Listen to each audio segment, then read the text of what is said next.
Hey everybody, Mr. Quick here. Welcome to Eureka Math / Engage New York Math, Module 6, Lesson 15, more box plot practice. So in the last two lessons, we talked about IQR, the interquartile range, and then in Lesson 14, we discussed how to create our own box plots. Now we're going to just look at a box plot and go through some of the questions, or go through some questions that we could answer by looking at the box plot. So today is more about how do you use the box plot and what does it mean than creating. But of course we will still have to continue to create with box plots as well. So let's go ahead and get started. Okay, what we have here is three box plots, three different classes, class 1, class 2, and class 3. They show the number of correctly answered questions on a 20-question quiz for students in three different classes. So if there was, let's say, math class 1, math class 2, and math class 3. If I taught three different sections of math and I gave the same test to all three sections, this would be the results of the three different classes. Instead of looking at them all together, I see, well, how does class 1 do, how did class 2 do, and how did class 3 do all together. So I'm going to ask and answer some questions, but I mainly want you to kind of pay attention to some details that I'm going to point out here. So the variability, there's obviously some variability in the three different classes here. So I'm going to describe the variability.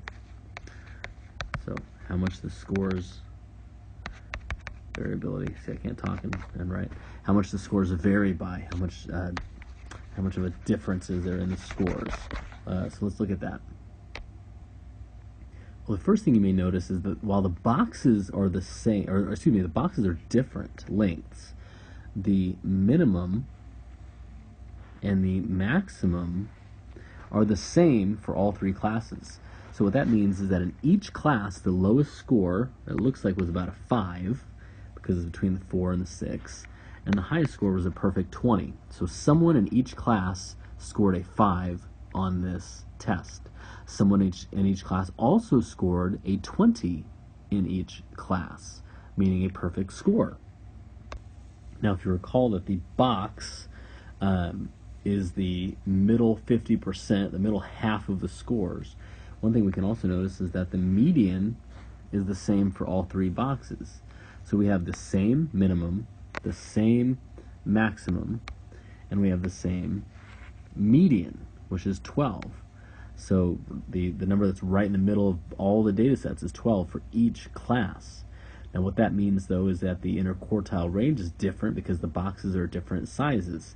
So even though we have three classes with the same minimum, three classes with the same maximum, and three classes with the same median or middle score, the boxes look different because we have different variability.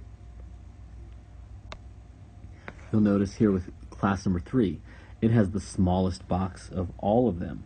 So the middle half of the scores are all really close together, right? Like that middle half, they all fall in this area. So the middle half of the class scored, it looks like around 9 to 15 correctly answered questions, In class 2,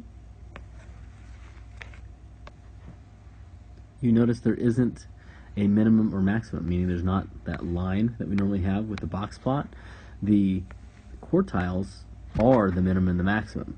So what that means for class 2 is that lots of scores are at the ends of the range. So in class 2, a lot of kids scored this low score of around 5, and a lot of kids scored up here around 20. Then if we look at class 1, the middle half of the scores in class 1 are spread out more than class 2, but not quite as much as class 3. So there's more of a range for that middle half of the scores, but it's not quite as much as class 2, which is a lot down low and a lot up high. If we wanted to estimate the interquartile range for each of these, class 1 looks like it's around, looks like it's around 7, or excuse me, well, it looks like it's, about 7 or 8 there. And then it goes up through about 18, so we could guess that that's about 10. Class 2, it's the full, it goes from 5 to 20, so that's going to be 15 would be interquartile range. And then for class 3, it looks like we're about 9 through 15, which would give us an interquartile range of 6. So you can kind of see the one that has the biggest difference, it also has the biggest interquartile range. Class number 1 has 10. Class number 3 has the smallest, right? It has only 6. So you have a lot of scores right in that area between 9 and 15. So not a lot of kids did super great, and not a lot of kids did super bad, right? They're just more in the middle. So when we look at about what percentage of scores are in between quartile 1 and quartile 3, you'd have to say for each one about 50%, right? About half the scores should be in between. Looking at this information, can we determine which class had the best scores? Well, let's take a look. Looking at class 3, the scores there were the most consistent because they were, again, remember, we've got 25% of the scores here, 25 here, 25 here, and 25 here. So if you want to look at this, the top scores, the top 25% of kids scored between 15 and 20, right? But yeah, you had most of your data in the middle. So they obviously did not score the best, but they were very consistent because the IQR was very close. If we look at class number 1, remember we've got 25%, 25%, 25%, 25%. These are the median of the lower half of the data, the median of the upper half of the data. So even though it doesn't look like they're equal in size, they in fact are. So 25% of the class here scored 18 or above. So that's 1 out of every 4 kids scored an A. So that's pretty good, right? Those are pretty good numbers. So that is a possibility. But then if we look at class number 2, several students must have scored near the top because quartile 3 and the maximum are the same. Remember, there's not that extra line there. So the maximum score ends up being, you have 50% who are up here, but a lot of them have to be toward the 18, 19, and 20 range for that quartile 3 and the maximum to be the same. So in this case, class 2 performed the best. Class number 1 probably performed second best.